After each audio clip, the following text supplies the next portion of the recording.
So what you've got to look at today is the bigger picture.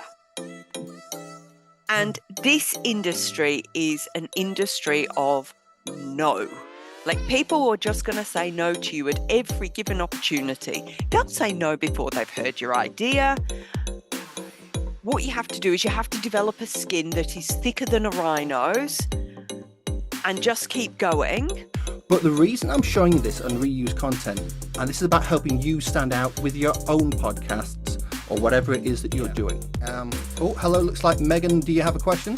Oh yeah, so this is the same app that just did the song. Well, you just No, two apps. One, the first app is called... You then go and revisit the website and the story that you share, and then you're then looking at all your social media channels and how you're showing up, where you're showing up. So there's ways of doing that, seeing the opportunities that you should entertain, where your potential areas are that you can then get that digital footprint to show your brand.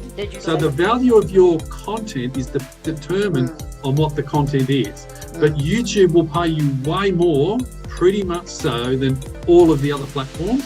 Hence why I say, well, if you're going to put the videos on Facebook and Instagram, you might as well put it on YouTube as well. And I really hope that today rang a bell with you, struck a mark with you, and opened a pathway. Oh, I'm getting all emotional.